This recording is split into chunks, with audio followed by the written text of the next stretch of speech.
Hello, fellow risk takers, and welcome to my worst investment ever. Stories of loss to keep you winning. In our community, we know that to win in investing, you must take risk, but to win big, you've got to reduce it. Ladies and gentlemen, I'm on a mission to help 1 million people reduce risk in their lives. And that mission has led me to create the Become a Better Investor community. In that community, you get access to the tools you need to create, grow, and protect your wealth. Go to myworstinvestmentever.com right now to claim your spot. Fellow risk takers, this is your worst podcast host, Andrew Stotz from A Stotz Academy, and I'm here with featured guest Shayne Heffernan. Shayne, are you ready to join the mission? I am, mate.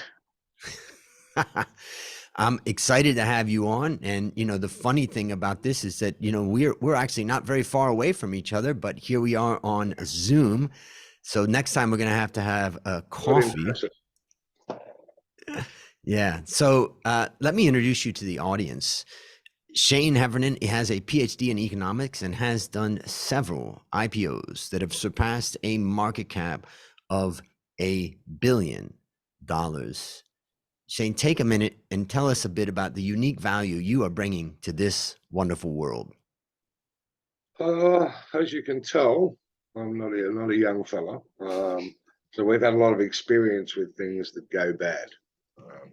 Too much experience with things that go bad, but that's how you learn things, yes. So what we've learned is very much in line with what you said. What you need to do is you need to be able to do things and take risk, but constantly mitigate that risk and make better decisions. So when risk becomes your highlight area, that's exactly what you focus on. You focus on mitigating that risk.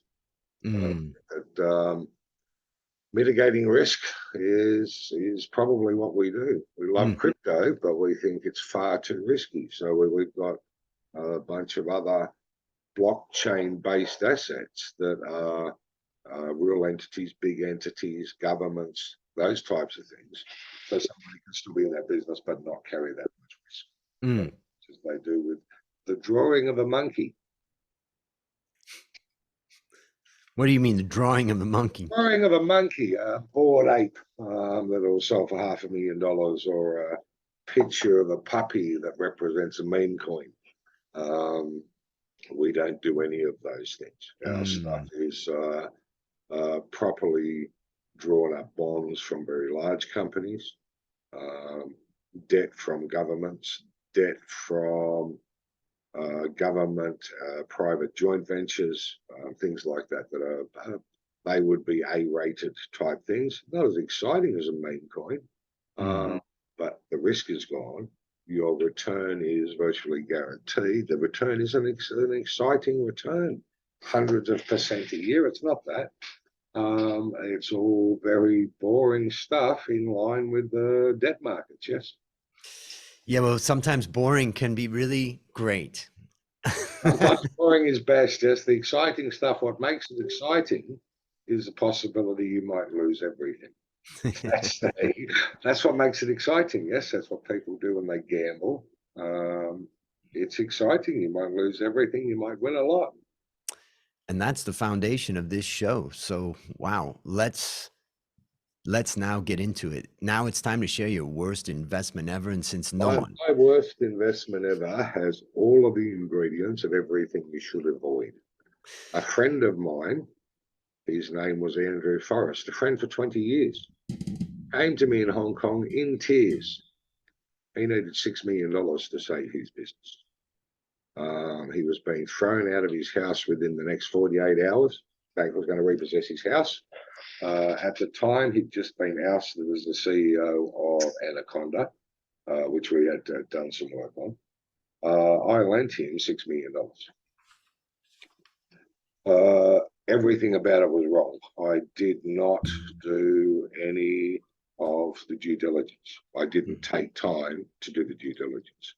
There was this big rush drop dead date, which is now one of my huge red flags. Somebody calls me and says, I need money by tomorrow at 3 o'clock, or the whole world ends. What I've learnt is tomorrow at 4 o'clock, everything's still there. Mm. So those urgent deadlines, I think, are an enormous red flag. Lending money to friends is also really bad idea. So And the let's other let's part, let's go back to when you did it. Like, why? What was it at that time that you were thinking? I was 20 years ago. Yep, $6 million 20 years ago was a lot of money, yes. definitely.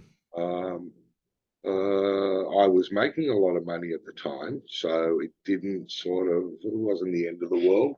Um, so there was a little bit of ego in there that I could show my friend that, Mm. yeah, I got $6 million, I got $3 million there in the safe in cash, yes. So there's a little bit of ego there, daughter. Um, a little bit of the white knight hero, I'll save you and your. So lots of those emotions came into the investment. And I think those things that are emotional as well are Mm. always dangerous. With lots of emotions, emotion charged um, investment, you really want to take your time and consider it. And how long was it from when he came to you saying, "Hey, I need this," and he had it in his account? Next day, next day, it's just stupid. Yes, just stupid. And when did you realize, like, oh God, that was a bad decision? Well, during a phone call, I called Andrew after the company that I lent him the money and he rebuilt the company. And the agreement we signed was on his next venture, yes, which happened to be Fortescue Metals. So Fortescue Metals listed, went through the roof. I, of course, was celebrating. Company had a valuation of about $10 billion. So Andrew's stake was worth about $6 billion. And there I was thinking I was a billionaire. I called him. And he said, yeah, that wasn't the next one. The next one I did didn't work. That was the one after that. Yes. So I didn't even get my $6 million back. Not only didn't I make any money, I didn't get my $6 million back. And what was your reaction at the time? I wasn't a happy fella. I wasn't a happy fella, but there was very little I could do because I hadn't done I hadn't done a very good job of giving him the money. I didn't have very clear agreements because we wrote agreements very quickly. I just transferred the money and gave him the other money. The other cash money I just gave to him. Mm. Yeah, I'd done a really bad job. So, yes, initially angry at him, but within a day or so, fairly angry at myself Yeah. for being so stupid, yes. But it was a good lesson in lots of those things not to So, do. so let's go through it. Let's say, what would be the lessons that you learned from that? I think one of my big red flags now, guys who says I have to have the money by this date. Yes, Yep. when we have to have the money by this date, that terrifies me. So Mm. even if I'm going to do something, I know I'm not doing it till after that date. I want to see if that world is going to fall apart. I might be standing there ready with the money in my pocket if the world falls apart, but I'm gonna take my time and see what happens. Um, my experience so far is that unless it's a real estate deal where the bank has a deadline on if you don't pay us, we're going to take the property back. In which case, the best way to deal with that is go directly to the bank and buy it off them, buy it off the individual in the middle. So yeah, a lot. And friends, friends, you're better off. You've got friends, keep your friends. Yep. And business is your business, and try not to mix those up. Sometimes your business associates will become friends, but you still can't let that cloud your judgment. Mm. Mm. And one of the big things I've learned is that carrying the debt of an old business, and this one does happen to us a lot, where we've taken over a business, we took one over recently, and that business has debt. Right. We've taken over that business, or we bought the assets out of that business, I should say. We bought the assets out of that business. That's the end of me. I'm done. There's the money, there's the assets. Everyone you owe money to is your problem. Mm, It would be wonderful if I could go and pay all those people back. I'm not going to, right, because I didn't lose their money. I'm right. responsible for my money, and people who've given me money, that's what I'm responsible for. Everyone who gave the other, not my business. Yes, that's not my business. Yeah, Uh, yeah. and sometimes there's heartbreak stories there and all sorts of things, but it's not your business, and you can't do those things and carry that cost and Mm, still make money. It's on your own investment. yep.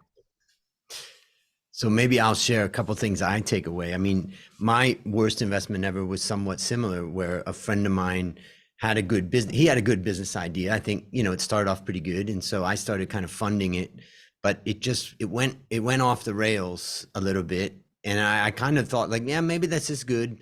But then it just got to a point where we had to go to the next step.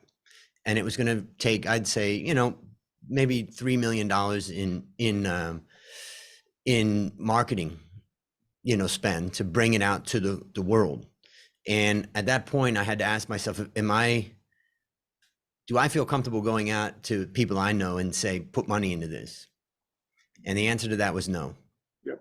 And unfortunately, it was at that moment that I realized I'd lost it all, because there was no way to recover it. And I talked to him and just said, look, I can't fund this anymore, and I'm not going to go out and raise that kind of money. And it fell.